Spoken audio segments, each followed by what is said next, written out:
안녕하세요. TV 홈닥터 더 나은 클리닉 아나운서 박혜진입니다. 오늘도 유익한 건강 정보 준비했습니다. 함께해 주실 분들 소개해 드릴게요. 먼저 김호경 아나운서. 네, 안녕하세요. TV 홈닥터 더 나은 클리닉의 비타민 김호경입니다. 반갑습니다. 네, 반가워요. 자, 그리고 오늘 건강 정보 전해 주실 선생님 소개해 드리겠습니다. 박경준 정형외과 전문의십니다. 정형외과 전문의 박경준입니다. 네. 저희는 좀 두 번째 뵙는 것 같아요. 그죠, 네. 선생님? 잘 지내셨죠? 예. 혹시 두 분 뭐 요즘 날씨가 워낙 좋으니까 맞아요. 등산 이런 거 혹시 좋아하시나요? 오. 어때요? 저는 사실 좋아하는 편은 아닌데 아닐 것 같아. 보이시나요? 근데 얼마 전에 네. 친구 손에 끌려서 등산을 정말 오랜만에 다녀왔거든요. 음. 근데 또 오랜만에 가니까 이 피톤치드 충전도 하고 네. 또 땀도 내니까 기분이 좋긴 하더라고요. 특히 어. 정상 올라가서 그 아, 정상까지 사진 찍는- 갔어요? 네. 처음인데 욕심 무리하게 갔습니다. 내셨네. 네. 그래서 뿌듯하더라고요. 아, 네. 그럼요. 선생님은 어떠세요? 저도 가끔 가는 편입니다. 너무 바쁘셔서 못 가시나요? 좋아는 하시는데 못 가시는 거예요? 아니면은 별로 안 즐기세요? 아마 좋아는 하는데 시간이 없어서. 시간이 예. 너무 바쁘시니까.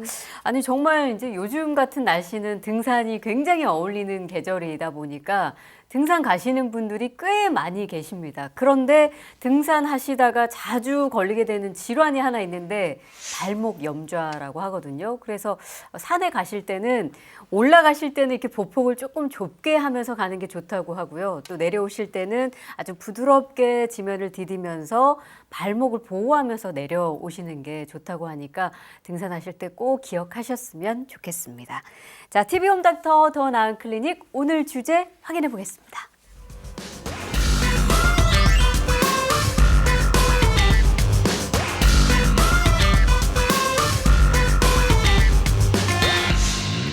자, 오늘의 주제는 인공관절입니다. 이게 고령화 사회로 가면서 관절 나빠져가지고 고생하는 분들이 요즘 꽤 많더라고요. 네, 맞아요. 그리고 또 특히 강원도는 이 고령 인구가 많은 지역이라서 아마 오늘 주제 궁금하셨던 분들 참 많을 것 같습니다. 네, 오늘 선생님이 큰 역할 해주실 것 같아요.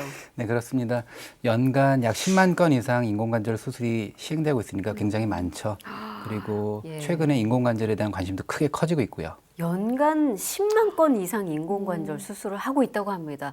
그만큼 이 고통스러워 하시는 분들도 많고 또 치료를 통해서 호전되시는 분들도 많다는 이야기일 텐데, 자, 인공관절이라고 하면 우리가 이제 그 이름 속에서 이게 뭔가 알 수 있잖아요. 그러니까 조금 아프고 연약해진 관절을 대체하는 어떤 장치? 저는 이렇게 정도 이해하고 있는데 의학적으로는 어떻게 설명할 수 있을까요?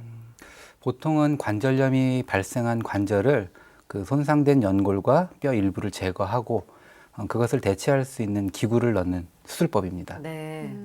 이 관절이 망가지는 데는 근데 여러 가지 원인이 있을 것 같거든요. 대표적인 원인을 꼽는다면 뭐가 있을까요? 가장 대표적인 원인은 아무래도 퇴행성 관절염이겠죠. 네. 근데 퇴행성 관절염은 어떻게 보면은 우리 인간의 자연스러운 노화 현상 중 하나거든요. 그렇죠. 그래서 누구나 다 피할 수는 없습니다.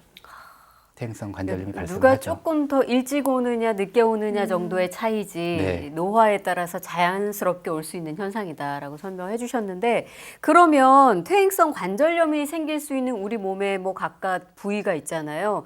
그런 부분들은 인공관절 수술이 가능하다는 얘기일까요?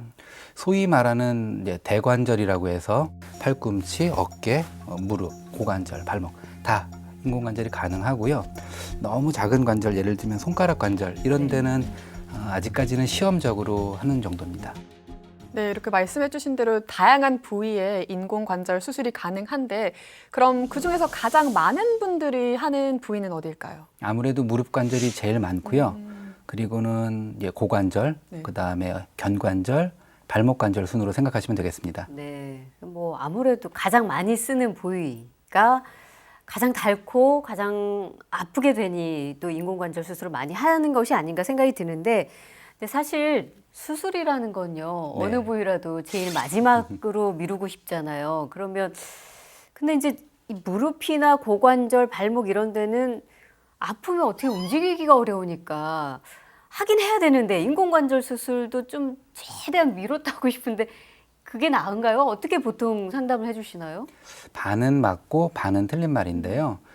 저희 의사들이 인공관절 수술을 가급적 미루는 게 좋겠습니다. 최대한 시간을 끌면 좋겠습니다. 말씀드린 나이대가 있거든요. 보통은 50대나 60대 초반. 네. 아직까지는 젊으신 분들인데 관절염은 상당히 많이 진행된 경우가 있어요. 근데 그럴 때는 인공관절 말고 자기 관절을 살리면서 좀 더 통증 없이 살 수 있는 다른 수술법을 권하는 편입니다. 그럼 그렇게 다른 치료법을 하다가 어떤 상황에 이르렀을 때 이제 수술을 해야겠다 이렇게 말씀을 해주시나요? 보통은 명백한 관절염 소견이 있으면서 그에 상응하는 상당한 통증이 있고 그로 인해서 일상생활이 많이 힘들고 뭐 어떤 분들은 화장실 가기도 힘들다 이 정도도 있거든요. 그리고 어느 정도 나이가 됐다면은 인공관절 수술을 받는 게 더 나을 수 있습니다. 명백한 관절염 소견이 있다. 그거는 증상적으로 말하면 뭐 어떤 증상이 있는 거예요?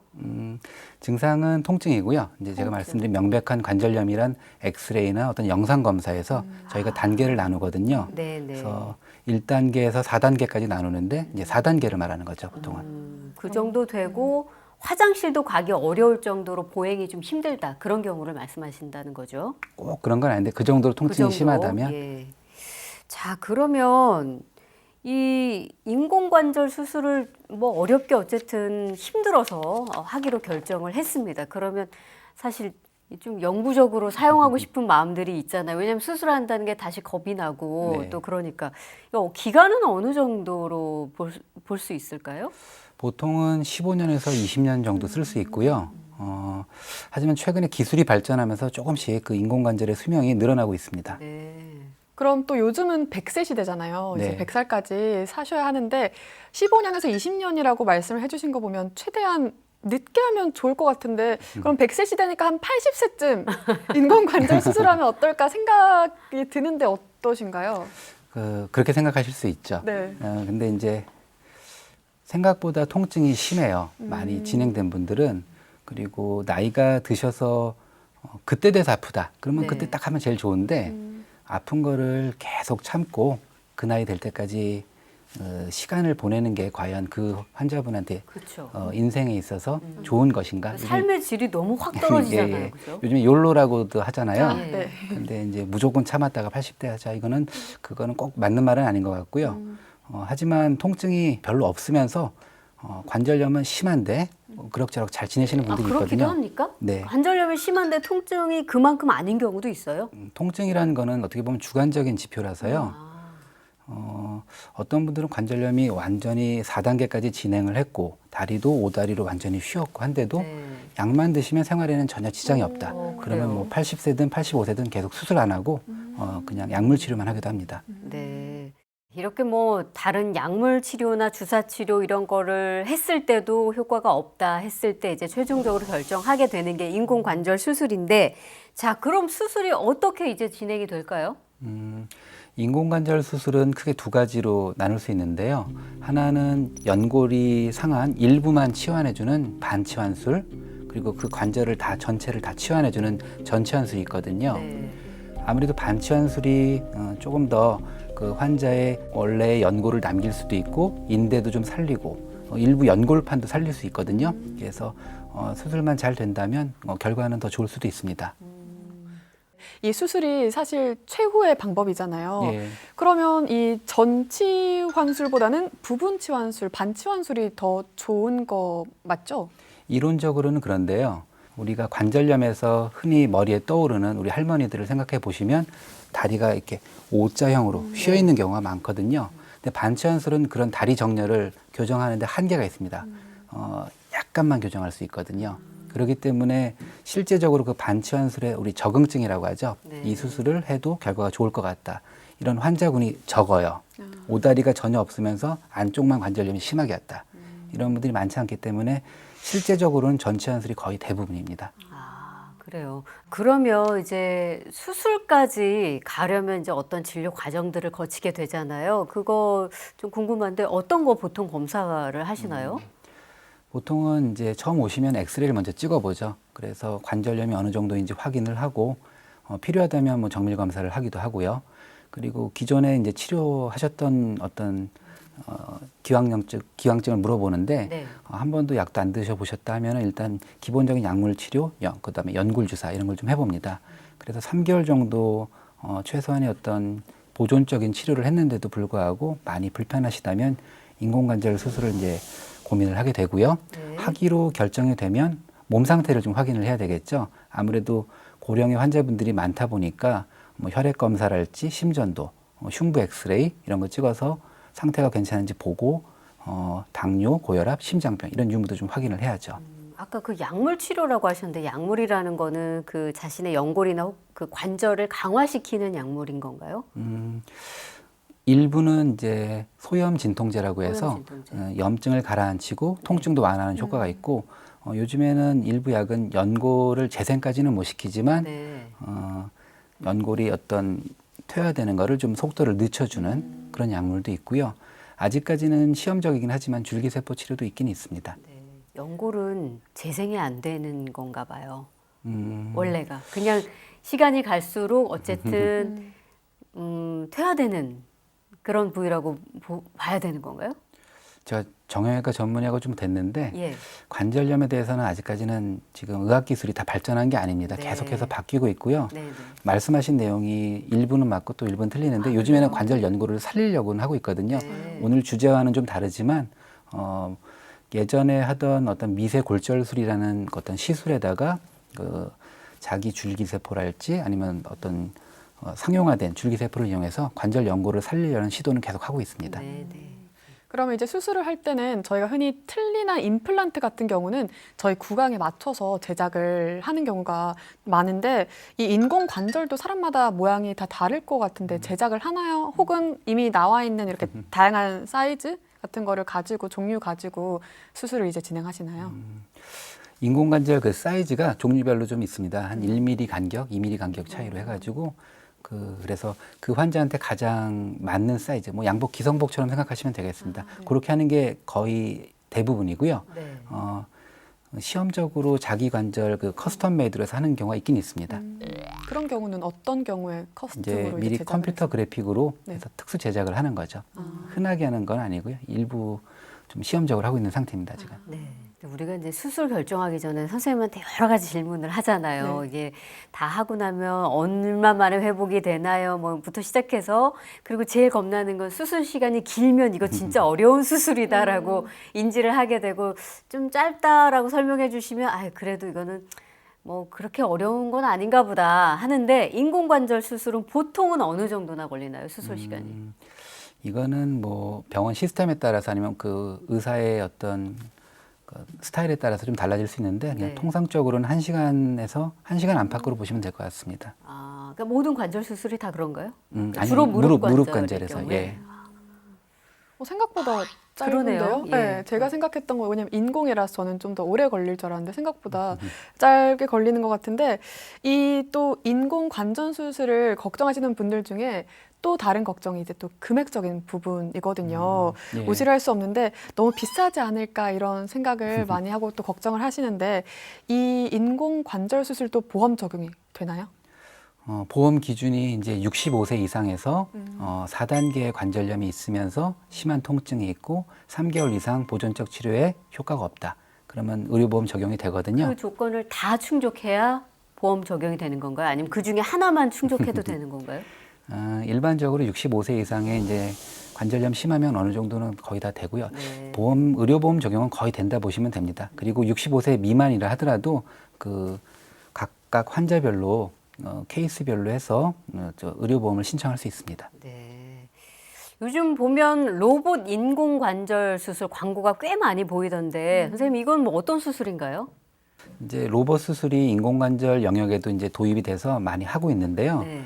그 영화나 이런 드라마에서 보는 것처럼 컴퓨터가 뭐 인공으로 이렇게 막 인공지능처럼 수술을 하는 건 아니고요.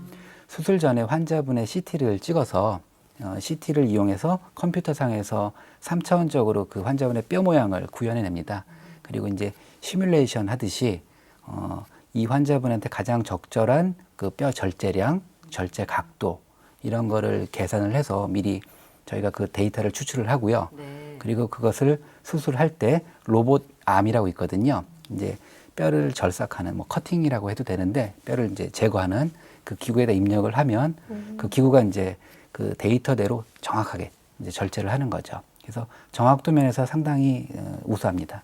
아, 그러니까 수술하기 이전에 정확한 데이터를 확인해 보려고 한번 시뮬레이션을 돌려보는 역할을 함과 동시에 수술 시에도 로봇 팔이라고 저희가 네. 이해하면 되겠죠. 그게 네. 들어가서 아주 정확하게 자를 부분을 정해주고 딱 잘라준다. 네, 그런 맞습니다. 역할을 한다는 거죠. 예. 자, TV홈닥터 더 나은 클리닉 오늘 인공관절에 대해서 이야기 나눠보고 있습니다. 저희가 수술 과정까지 쭉 이야기해봤는데 자, 그렇다면 수술 이후는 이제 언제쯤 일상생활이 가능해질지 또 그게 궁금하네요. 네. 보통 3, 4일 정도 되면은 보행기나 목발을 이용해서 이제 보행이 가능하고요. 한 6주 내지 8주 정도 되면은 기본적인 일상생활은 어느 정도 다 가능합니다. 그리고 한 6개월 정도 되면은 좀 가벼운 운동, 예를 들면 골프 같은 거 네. 이런 것도 가능하고요. 근데 뭐 예를 들면 인공관절 수술을 고관절을 했어요. 그런데 골프가 과연 가능하다고요? 골프는 한쪽 방향으로 주로 움직이는 동작이 많아서 안 될 것 같은데. 인공관절이 잘 자리를 잡으면 네. 이제 그 관절 마찰에서 오던 통증이 없기 때문에 아. 너무 과하게 비틀지만 않으면 별 문제는 없습니다. 괜찮습니까? 예. 근데 선생님 보통 그 환자들에게 권할 때 특히 무릎 같은 경우는 한쪽이 좀 더 심하게 아프고 나머지 한쪽도 조금 아프지만 이거보다는 견딜만 하고 그런데 똑같이 관절염이 진행 중이다. 이럴 때 보통 양쪽 다 수술을 하기를 권하시나요? 그러니까 동시에 네. 아니면 한쪽씩 이렇게 좀 시간 간격을 두고 하는 게 나은 건가요? 몸 상태가 일단 양쪽 수술하는데 크게 이상이 없고 그리고 오다리가 심하다면 양쪽을 좀 하는 게 맞고요. 네. 왜냐하면 한쪽을 해서 한쪽은 다리를 일자로 쭉 펴주고 한쪽은 오다리가 남아있으면 다리 길이 차이가 심하면 한 2cm까지도 나거든요. 그러면 아무래도 걸음걸이가 조금 부자연스럽기 때문에 또 다른 데에도 또 영향을 미칠 수도 있고요. 네, 그러면. 발목 관절, 네. 고관절 이런 데 허리랑. 그래서 그런 경우에는 양쪽을 하는 게 맞고 그 다리 휨 정도가 그렇게 심하지 않고 진짜 한쪽만 명백하게 와 있다. 그러면은 안 하기도 합니다. 네. 이건 또 조심스러운 부분이긴 한데 이 인공관절 수술에도 부작용이 있을까요? 아, 예. 불행하게도 있습니다. 수술하고 나서 이제 관절 운동 회복이 되지 않아서 관절 강직이 오는 경우가 있을 수 있고, 그 다음에 아무래도 이제 연세 드신 분들이 받는 수술이다 보니까 어떤 수술 부위 합병증이라기보다는 요즘에 이제 코로나 관련해서 뭐 백신 관련해서 뭐 혈전증 얘기가 좀 나오잖아요. 네. 근데 이 혈전증이 인공관절 수술 후에 생기는 경우도 있습니다. 그리고 가장 치명적인 합병증은 이제 감염이고요. 감염이 주로 뭐 어떤 경우 때문에 감염이 생기는 건가요? 수술 과정 중에 그런 건가요? 감염의 원인은 정확히 알기는 어려운데요. 인공관절 수술을 하고 뭐 수술 초기에만 감염이 되는 게 아니라 10년 후, 15년 후에도 생길 수 있기 때문에 네. 항상 관리를 좀 잘 해야죠. 그건 이제 내부에 아무래도 인공관절이 들어가 있기 때문에 내 몸에 있는 다른 어떤 성분과 잘 맞지 않아서 생길 수 있는 감염인 건가요? 드물게 뭐 메탈 알러지라고 해서 그런 경우도 있긴 있는데요. 보통은 시간이 좀 지나서 생기는 경우는 혈행성으로. 예를 들면 이제 어머니들 방광염이 꽤 많거든요. 네. 그 방광염이 있으면서 그 혈관을 통해서 인공관절 수술한 그 부위 혈관으로 가게 되면 이제 혈행성 감염이 가능하고 네. 만약에 수술 초기라면은 이제 상처 감염도 있을 수 있고요. 수술 시에 생겼던 네. 상처 감염 같은 거. 자, 그러면 이렇게 뭐 부작용도 어느 정도 있을 수 있고 또 그로 인한 합병증도 있을 수 있을 때 그러면 결정은 재수술로 가는 건가요? 관절이 좀 강직된 경우에는 물리치료랑 어떤 재활치료로 어느 정도 회복은 좀 가능하거든요. 그래서 재수술을 하는 경우는 많지는 않고요. 하지만 감염이 된 경우에는 재수술이 불가피한 경우가 많습니다. 네. 네, 그 다행히 그 감염이 발생하는 경우는 확률이 높지는 않고요. 한 0.5% 정도. 그러니까 1000명 중에 5명 정도 이렇게 됩니다. 네. 네, 선생님 말씀 들어보니까 이 수술도 중요하지만 수술 후 관리가 중요한 것 같은데 그럼 환자분들께 이제 말씀해 주시는 수술 후 관리법 혹은 뭐 따로 있을까요? 수술 후에 뭘 조심해야 된다 하는 게 있을까요? 처음에는 뭐 일상생활이 가능하다 말씀은 드렸지만 무리하면 아프거든요. 그러니까 너무 이제 과격한 활동이나 너무 오래 걸어 다니시는 거 이런 건 좀 피하는 게 좋고요. 그리고 관절 운동 회복을 좀 해야 되거든요. 네. 무릎을 구부리는 거, 피는 거 이런 거를 재활 치료를 받으셔도 좋고 집에서 자가로 하시는 경우도 있고 의자에 앉은 상태에서 폈다가 구부렸다 하는 그런 그렇죠. 동작을 그걸 좀 꾸준히 반복적으로. 해주셔야 되고 네. 근력 강화를 좀 해줘야 되거든요. 그래서 통증이 좀 가라앉으면 실내 자전거를 많이 권하는 편입니다. 가볍게. 그렇군요. 이 재활이 상당히 중요합니다. 이제 수술 이후에 이제 근력이 많이 빠져 있으니까 다시 좀 건강하게 생활하시려면 근력을 붙어서 움직이셔야 되는데, 근데 이제 말씀해 주신 것 좀 하다가 조금 욕심을 더 내는 경우도 있잖아요. 네. 근데 절대 이것만 하면 안 된다. 인공관절 수술하신 분은 이거는 정말 피해야 된다 하는 게 있을까요? 의사들마다 다르겠지만 저 같은 경우는 여자분들은 좀 뼈가 약한 경우가 많거든요. 그래서 넘어지거나 다치지 않게 조심하라고 말씀드리고요. 골절이 쉽게 생깁니다. 그리고 남자분들 같은 경우에는 의외로 술을 좋아하시는 분들이 꽤 있어요. 네. 그래서 수술 직후 최소한 6개월에서 1년은 술 절대 드시지 말라 이렇게 그렇죠. 말씀드립니다. 예. 흡연은요? 그렇게 관련이 없나요? 흡연도 좋진 않죠. 예. 좋진 않지만. 네. 자, TV 홈닥터 더 나은 클리닉 오늘 인공관절에 대해서 이야기 나눠보고 있는데요. 저희가 준비한 어떤 궁금증들 말고도 또 추가로 준비가 되어 있는 게 많이 있거든요. 이번 시간은 우리 김호경 아나운서가 준비했죠. 네, 크고 작은 질병에 대한 궁금증 속 시원하게 해소해드리겠습니다. 자, 이 인공관절 수술을 받으면 뻗정다리가 된다는 말이 있어요. 이게 사실인가요? 그렇지는 않고요. 이제 네. 뻗정다리라고 하면은 무릎이 잘 구부러지지도 않고 펴지지도 않고 이렇게 굳는다는 얘기인데 그렇죠. 뭐 간혹 있을 수는 있겠지만 대부분 그렇지는 않습니다. 하지만은 이제 인공관절을 하고 나서 예전처럼 되지는 않거든요. 수술 전에는 아무리 관절염이 심하고 아파도 보통은 끝까지 구부러지는 경우가 많거든요. 근데 인공관절을 하게 되면 저희가 의학적으로 얻으려고 하는 최소 관절은 보통 0도에서 120도, 그러니까 120도가량 구부러지게 한다를 목표로 하거든요. 네. 네, 그게 아무래도 우리나라처럼 이제 좌식 생활이나 양반다리 이런 거에 익숙한 분들한테는 좀 불편해요. 그 정도 구부러지면. 그래서 그런 말이 있는 것 같습니다. 그러면 이제 수술을 했으니까 나는 쪼그려 앉는 것도 가능해질 거야. 왜냐하면 다리 아프신 분들은 앉을 때 너무 힘드니까 수술하고 나면 그것도 좀 괜찮겠지 생각하고 마치 그걸로 내 수술의 그 성공 여부를 결정하시는 분들도 있거든요. 네. 근데 만약에 쪼그려 앉기가 안 돼요. 그럼 수술 잘못된 거 아니야? 이렇게 의심할 수 있을 것 같은데 어떨까요? 잘못된 건 아니고요. 그 관절 운동 범위는 수술 전 관절 운동 범위가 적었다면은 수술 후에도 좀 적습니다. 그리고 그래요? 수술 전에 잘 됐던 분들 그리고 마르신 분들, 여자분들 이런 경우에는 좀 어느 정도 되기도 하는데 남자분들 그다음에 체격이 크신 분들은 좀 잘 안 되는 경우도 있습니다. 네네. 그러면 또 이 인공관절 수술 후에 낮보다 밤에 통증이 더 심하다는 말도 있더라고요. 이거는 사실인가요? 이게 모든 질병이 그런 것 같아요. 항상 밤에 감기도 심지어 밤에 더 통증을 통증이- 느끼잖아요. 맞아요. 네. 일부 환자분들이 그런 말씀을 하시는데요. 낮에 좀 누적된 피로가 밤에 아픈 경우라고 생각을 하고요. 그다음에 밤 되면은 아무래도 불 끄고 누워 계시면 자극이 줄잖아요. 이제 청각, 시각 다 없어지고 이제 통증이 좀 더 예민해질 수는 있습니다. 그러니까 한쪽의 통증에 더 신경이 집중될 수 있기 때문에 예. 더 크게 느낄 수 있다. 그렇죠. 특별히 밤에 인공관절 수술하고 나서 나쁘다 그게 아니라. 꼭 그런 건 없습니다. 네, 예. 알겠습니다.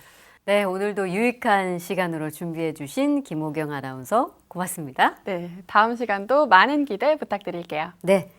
자, TV 홈닥터 더 나은 클리닉. 오늘 인공관절 주제로 이야기 나눠봤는데요. 좀 정리된 이야기 듣고 싶으시죠? 화면으로 다시 한번 확인하겠습니다.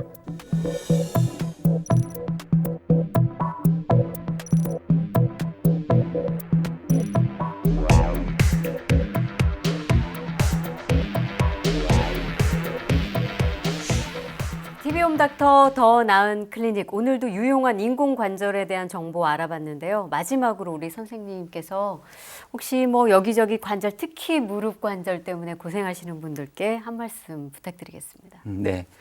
요즘 진료를 보다 보면은 정말 고령화 사회가 맞구나 하는 생각을 합니다. 나이가 뭐 80세 정도는 기본이고요. 이제 요즘에는 90세, 95세 이런 분들도 많이 오시거든요. 그만큼 오래 살게 된 거는 이제 축복이긴 한데 관절염이 있으면서 고통스러워하는 거는 좀 안타깝고요. 증상이 있다면은 조기에 병원을 방문하셔서 적절한 치료를 받아서 건강한 생활을 영위하시는 게 좋을 것 같습니다. 네. 오늘 함께 하신 소감은 어떠세요? 오늘 이 인공관절 수술에 대해서 이야기를 해봤는데 뭐 어르신분들뿐만 아니라 또 할머니, 할아버지 혹은 어머님, 아버님을 모시고 있는 저희 자녀분들도 아마 이 방송에서 유익한 정보를 얻으셨지 않을까라는 생각이 듭니다. 네.